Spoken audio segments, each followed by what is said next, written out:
سپہر کے 3 بجے ہیں۔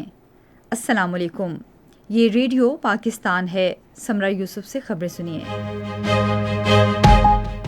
اہم خبروں کا خلاصہ۔ عید الفطر کے دوسرے روز آج ملک بھر میں مل جل کر خوشیاں منانے اور تفریحی مقامات پر لطف اٹھانے کا سلسلہ جاری ہے۔ وزیر اعظم نے پنجاب، سندھ، خیبر پختونخوا اور گلگت بلتستان کے گورنرز اور آزاد جموں کشمیر کے وزیر اعظم کو ٹیلی فون پر عید کی مبارکباد دی ہے۔ پاکستان نے آج میانمار کے لیے 35 ٹن امدادی سامان کی کھیپ بھجوائی ہے۔ بھارت کے غیر قانونی زیر قبضہ جموں کشمیر کے ضلع کٹھوعہ میں آج قابض فوج نے ریاستی دہشت گردی کی تازہ کارروائی میں ایک نوجوان کو شہید کر دیا۔ اسرائیلی فوج نے غزہ کے علاقے رفح کو خالی کرنے کے لیے تمام فلسطینیوں کے جبری انخلاء کا حکم نامہ جاری کیا ہے۔ پاکستان اور نیوزی لینڈ کے درمیان 3 ایک روزہ بین الاقوامی کرکٹ میچوں کی سیریز کا دوسرا میچ کل ہیملٹن میں کھیلا جائے گا۔ اور اب خبروں کی تفصیل۔ عید الفطر کا دوسرا روز لوگ پرمسرت طریقے سے منا رہے ہیں، اپنے اہل خانہ اور بچوں کے ہمراہ عزیز و اقارب سے مل رہے ہیں اور ایک دوسرے کو عید کی مبارکباد دے رہے ہیں۔ لوگ تہوار کو یادگار بنانے کے لیے عید کے لذیذ کھانوں اور مٹھائیوں سے ایک دوسرے کی خاطر تواضع کر رہے ہیں۔ لوگ اپنے بچوں کے ہمراہ فرصت کے لمحات سے لطف اندوز ہونے کے لیے پارکس اور تفریحی مقامات کا رخ بھی کر رہے ہیں۔ انتظامیہ نے کسی بھی ناخوشگوار صورتحال سے نمٹنے کے لیے سیکورٹی کے سخت اقدامات سمیت ٹریفک اور صفائی ستھرائی کے جامع انتظامات کیے ہیں۔ خیبر پختونخوا میں لوگ صوبے کے مختلف تفریحی مقامات کا رخ کر رہے ہیں۔ خاندان خصوصاً بچے تفریحی مقامات پر جھولوں اور واٹر بورڈ سے لطف اندوز ہو رہے ہیں۔ نوجوانوں کی بڑی تعداد سوات، کالام، بحرین، ناران، کاغان، گلیات اور جھیل سیف الملوک سمیت مختلف سیاحتی مقامات پر جا رہی ہے۔ وزیر اعظم محمد شہباز شریف نے پنجاب کے گورنر سردار سلیم حیدر، سندھ کے گورنر کامران خان ٹیسوری، خیبر پختونخوا کے گورنر فیصل کریم کنڈی، گلگت بلتستان کے گورنر سید مہدی شاہ اور آزاد جموں کشمیر کے وزیر اعظم چودھری انوار الحق کو آج ٹیلی فون پر عید کی مبارکباد دی۔ وزیر اعظم نے سندھ کے گورنر سے گفتگو کرتے ہوئے کہا کہ سندھ کی ترقی ملک کی مجموعی ترقی سے منسلک ہے۔ انہوں نے کہا کہ سندھ کے عوام کی فلاح و بہبود حکومت کی اولین ترجیحات میں شامل ہے۔ گفتگو کے دوران انہوں نے ملک کی مجموعی صورتحال پر بھی تبادلہ خیال کیا۔ وزیر اعظم نے تمام گورنرز اور آزاد جموں کشمیر کے وزیر اعظم سے گفتگو میں عوامی فلاح و بہبود کے لیے مل کر کام کرنے کا عزم ظاہر کیا۔ خصوصی سرمایہ کاری سہولت کونسل برآمدات کے فروغ میں معاونت کر رہی ہے، جس سے ملک ترقی کی راہ پر گامزن ہو گیا ہے۔ اعداد و شمار کے مطابق تلوں کے بیجوں کی چین کے لیے برآمدات 179% اضافے کے ساتھ $2 کروڑ 80 لاکھ تک پہنچ گئی ہیں۔ رواں مالی سال کے پہلے 8 ماہ میں نان ٹیکسٹائل برآمدات میں 2.3% اضافہ ہوا ہے اور یہ $9 ارب 80 کروڑ تک پہنچ گئی ہیں۔ پیٹرولیم خام تیل کی برآمدات میں 100% کا نمایاں اضافہ ہوا ہے۔ سیمنٹ کی برآمدات میں 26% اور زیورات کی برآمدات میں 66% اضافہ ہوا ہے۔ حکومت کے مثبت اقدامات سے پوٹاشیم سلفیٹ کھاد کی 10,000 ٹن سالانہ برآمدات کی منظوری سے گوادر فری زون سے برآمدات کا سلسلہ شروع ہونا بھی ایک خوش آئند اقدام ہے۔ برآمدات کے فروغ کے حوالے سے وزیر اعظم کے ویژن کے مطابق عالمی منڈی میں ملک کی آٹو موبائل صنعت اپنی شناخت بنانے کے لیے تیار ہے اور پہلی کھیپ میں جاپان کو 40 کاریں برآمد کی گئی ہیں۔ وزیر اعلیٰ بلوچستان سرفراز بگٹی نے کہا ہے کہ صوبے کے عوام کی فلاح و بہبود کے لیے تمام دستیاب وسائل بروئے کار لائے جا رہے ہیں۔ انہوں نے کوئٹہ میں صوبائی وزراء اور بلوچستان اسمبلی کے ارکان سے ملاقات میں بلوچستان کی ترقی میں تمام سیاسی جماعتوں کے انفرادی اور اجتماعی کردار کی ضرورت پر زور دیا۔ وزیر اعلیٰ نے کہا کہ صوبے میں اچھا نظم و نسق یقینی بنانے کے لیے اقدامات کیے جا رہے ہیں۔ غیر قانونی طور پر مقیم غیر ملکیوں اور افغان سٹیزن کارڈ ہولڈرز کو پاکستان چھوڑنے کے لیے دی گئی مہلت ختم ہو گئی ہے۔ حکومت نے ان افراد کو پاکستان چھوڑنے کے لیے 31 مارچ تک کی مہلت دی تھی۔ مقررہ مدت ختم ہونے کے بعد اب متعلقہ افراد کے خلاف سخت قانونی کارروائی کی جائے گی۔ غیر قانونی طور پر مقیم افغان شہریوں کی اپنے ملک واپسی کا سلسلہ جاری ہے اور اب تک 8,85,902 افراد واپس جا چکے ہیں۔ یہ خبریں آپ ریڈیو پاکستان سے سن رہے ہیں۔ وزیر اعظم شہباز شریف کی ہدایت پر میانمار کے لیے آج 35 ٹن امدادی اشیاء کی کھیپ روانہ کر دی گئی۔ وزیر پارلیمانی امور ڈاکٹر طارق فضل چودھری نے آج اسلام آباد کے بین الاقوامی ہوائی اڈے پر کارگو پرواز کو الوداع کیا۔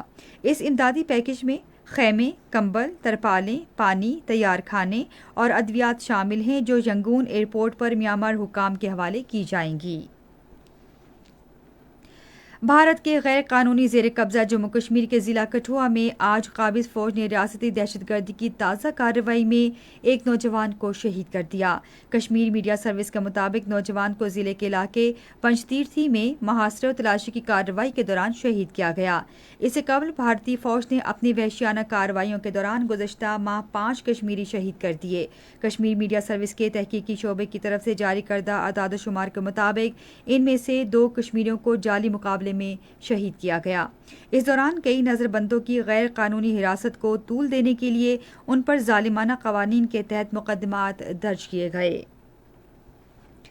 بھارتی گجرات کے ضلع میسنا میں بھارت کا ایک تربیتی جہاز حادثے کا شکار ہو گیا جس میں ایک زیر تربیت خاتون پائلٹ زخمی ہو گئی۔ یہ بھارت میں اس نوعیت کا کوئی پہلا حادثہ نہیں ہے اور وہاں ماضی میں بھی جہازوں کے کئی حادثات رونما ہو چکے ہیں۔ گزشتہ سال کی رپورٹ کے مطابق پچھلے 30 سال میں بھارتی فضائیہ کے چھوٹے بڑے 534 جہاز حادثات کا شکار ہو چکے ہیں جن میں 152 بھارتی پائلٹ اپنی جانوں سے ہاتھ دھو بیٹھے۔ اسرائیلی فوج نے غزہ کے علاقے رفح کو خالی کرنے کے لیے تمام فلسطینیوں کے جبری انخلاء کا حکم نامہ جاری کیا ہے۔ لوگوں نے گاڑیوں کے ذریعے اور پیدل رفح کے شمال اور نام نہاد محفوظ علاقے خان یونس کے قریب المواسی کی طرف جانا شروع کر دیا ہے جو بار بار اسرائیلی حملوں کی زد میں آیا ہے۔ انخلاء کے حکم نامے کے فوری بعد علاقے میں قائم بے گھر فلسطینیوں کے ایک خیمے پر اسرائیلی حملے میں 2 فلسطینی شہید ہو گئے۔ یونیسیف نے کہا ہے کہ اسرائیلی فوج نے گزشتہ 10 دن میں غزہ پر اپنے وحشیانہ فضائی حملوں میں 322 بچوں کو شہید کر دیا ہے۔ اقوام کے بچوں کے ادارے نے ایک بیان میں کہا کہ اسرائیلی وحشیانہ حملوں میں کم از کم 609 بچے زخمی ہوئے۔ چین کی پیپلز لبریشن آرمی کی مشرقی تھیٹر کمان نے جزیرہ تائیوان کے گرد مشقیں کی ہیں۔ ایک ترجمان نے بتایا کہ تھیٹر کمان نے مختلف اطراف سے جزیرہ تائیوان کے قریب اپنی بری، بحریہ، فضائیہ اور راکٹ فورسز کو منظم کیا۔ ترجمان نے کہا کہ یہ مشقیں تائیوان کی آزادی کے لیے علیحدگی پسند فورسز کو سخت انتباہ اور عسکری طاقت کا زبردست مظاہرہ ہے اور یہ چین کی خود مختاری اور قومی اتحاد کے تحفظ کے لیے جائز اور ضروری کارروائی ہے۔ پاکستانی فلموں کے معروف نغمہ نگار مسرور انور کی آج 29ویں برسی منائی جا رہی ہے۔ وہ 1944 میں شملہ میں پیدا ہوئے۔ مسرور انور 1962 سے 1990 تک پاکستانی فلمی صنعت کے سب سے نمایاں نغمہ نگار رہے۔ انہوں نے ہیرا اور پتھر، ارمان، سائقہ، دوراہا، انجمن، پہچان، قربانی، سوغات اور بلندی سمیت کئی کامیاب فلموں کے لیے نغمے لکھے۔ 1970 کے اوائل میں انہوں نے سونی دھرتی اللہ رکھے، اپنی جاں نذر کروں، وطن کی مٹی گواہ رہتا اور جگ جگ جیوے میرا پیارا وطن جیسے ناقابل فراموش یادگار ملی نغمے بھی لکھے۔ وہ 1996 میں آج کے روز لاہور میں انتقال کر گئے۔ انہیں حکومت پاکستان کی طرف سے بعد از وفات تمغہ حسن کارکردگی کا اعزاز دیا گیا۔ آج پرندوں کا عالمی دن منایا جا رہا ہے۔ یہ دن ہر سال موسم بہار میں 1 اپریل کو منایا جاتا ہے جب نقل مکانی کرنے والے پرندے موسم سرما کے اختتام کے بعد واپس لوٹتے ہیں اور فطرت کے حسن میں ایک نیا نکھار آ جاتا ہے۔ پاکستان اور نیوزی لینڈ کے درمیان 3 ایک روزہ بین الاقوامی کرکٹ میچوں کی سیریز کا دوسرا میچ کل ہیملٹن میں کھیلا جائے گا۔ میچ پاکستان کے معیاری وقت کے مطابق آج صبح 3 بجے شروع ہوگا۔ نیوزی لینڈ کو سیریز میں 1-0 کی برتری حاصل ہے۔ اور اب موسم۔ محکمہ موسمیات کی پیشگوئی کے مطابق آئندہ 24 گھنٹے کے دوران ملک کے بیشتر حصوں میں موسم زیادہ تر خشک رہنے کا امکان ہے جبکہ وسطی اور جنوبی علاقوں میں دن کے اوقات میں موسم گرم رہے گا۔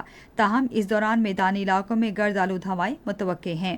آج ریکارڈ کیا گیا بعض بڑے شہروں کا درجہ حرارت: Islamabad 31 degree centigrade, Lahore 32، Karachi 37، Peshawar 30، Quetta 21، Gilgit 22، Murree 20، Muzaffarabad 27، سری نگر 18، جموں 29 اور لیہ 5 ڈگری سینٹی گریڈ۔ آخر میں اہم خبروں کا خلاصہ ایک بار پھر سن لیجیے۔ عید الفطر کے دوسرے روز آج ملک بھر میں مل جل کر خوشیاں منانے اور تفریحی مقامات پر لطف اٹھانے کا سلسلہ جاری ہے۔